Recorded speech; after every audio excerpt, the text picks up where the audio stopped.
এই পর্বে আলোচনা করব ক্রপ টুল নিয়ে। ইমেজ নিয়ে কাজ করার ক্ষেত্রে অনেক ক্ষেত্রেই ক্রপ টুলের ব্যবহার দরকার হয়। ক্রপ টুল সাধারণত ইমেজের অপ্রয়োজনীয় অংশ কেটে ফেলার জন্য ক্রপ টুলটি ব্যবহার করা হয়। এছাড়াও আরও বিভিন্ন কাজে ক্রপ টুল ব্যবহার করা যায়। ফটোশপে ক্রপ টুল অপশনটি ক্লিক করতে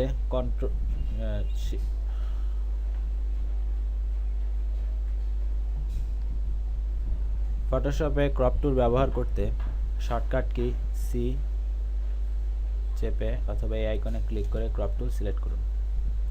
এখন আমরা যদি এই ইমেজটিকে ক্রপ করতে চাই সেক্ষেত্রে এভাবে ড্র্যাগ করে ছোট করতে পারি, অথবা এভাবে চেপেও আমরা ছোট বড় করতে পারি। তারপর এন্টার অথবা এই আইকনে ক্লিক করলে সেটি ক্রপ হয়ে যাবে। আবার যদি আপনি আন্ডু করতে চান সেটা Ctrl+Z চাপুন, দেখুন আপনার সেই আগের ইমেজটি চলে এসেছে। এছাড়াও এখানে দেখুন ভিউ, রুল অফ থার্ড, এখানে বেশ কিছু অপশন রয়েছে। আপনি গ্রিড চয়েস করতে পারেন। এখানে দেখুন আপনার গ্রিডের সংখ্যা বেড়ে গেছে। এভাবে আপনি ইমেজের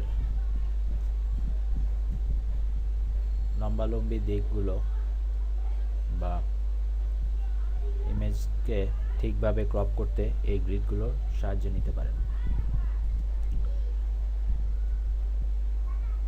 এছাড়াও আরেকটি অপশন রয়েছে, এখানে দেখুন ডিলেট ক্রপ পিক্সেল। এই অপশনটি আপনি যদি চেক করে দেন তাহলে আপনি এইটি ক্রপ করার পরে আপনি সেই আগের যে বাকি অংশগুলো বাদ দিয়েছেন সেই অংশগুলো আর পাবেন না। অর্থাৎ আপনি এই অপশনটি যদি আনচেক করে দেন তাহলে এই যে ধরুন আমি এভাবে ক্রপ করলাম, তারপর দেখুন এখানে কিন্তু সেই বাকি অংশগুলো নেই, বাট আমি কিন্তু ইচ্ছা করলেই এই অংশগুলো আবার টেনে আনতে পারি। দেখুন আমি যদি মুভ টুলটি সিলেক্ট করি বা শর্টকাট কি ভি, তারপর এই যে ইমেজটি ড্র্যাগ করলে দেখুন সেই যে অংশগুলো বাইরে রয়ে গিয়েছিল সেগুলো আমি ইচ্ছা করলে এখানে ব্যবহার করতে পারছি। কিন্তু আপনি যদি ওই ডিলেট পিক্সেল অপশনটি চেক করে দেন তাহলে আর এভাবে ড্র্যাগ করে আপনি বাহ্যিক অংশগুলো আনতে পারবেন না। এছাড়াও ক্রপ টুলের আরেকটি ব্যবহার আমরা দেখব। এই ইমেজটি একটু হালকা বাঁকা হয়ে আছে, আমরা হয়তো খালি চোখে বুঝতে পারছি না, কিন্তু আমরা যদি পুরোপুরি সোজা করতে চাই সেক্ষেত্রে এখানে দেখুন একটি আইকন রয়েছে। এই আইকনটি সিলেক্ট করে আমরা যদি শিফট চেপে এভাবে রাখি তাহলে দেখুন ইমেজটি অটো সঠিকভাবে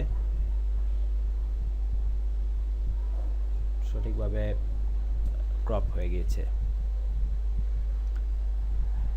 এছাড়া আরেকটি অপশন রয়েছে, ধরুন আমরা এই ইমেজের এই অংশটুকু, শুধুমাত্র এই অংশটুকু ক্রপ করব।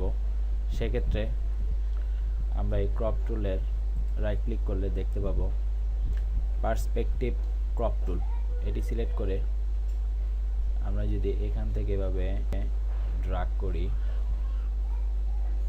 তারপর এই কর্নারে এই অংশটি চেপে আমরা এখানে সিলেক্ট করি, তারপর এই অংশটি এভাবে সিলেক্ট করে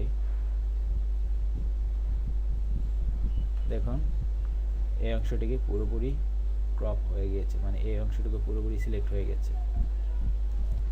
এখন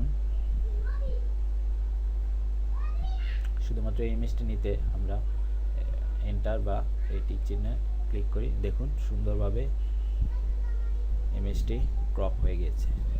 এভাবে আমরা যে কোনো ইমেজকে ক্রপ করতে পারি। আশা করি ক্রপ টুল নিয়ে আপনাদের আর কোনো সমস্যা থাকবে না। ধন্যবাদ সবাইকে।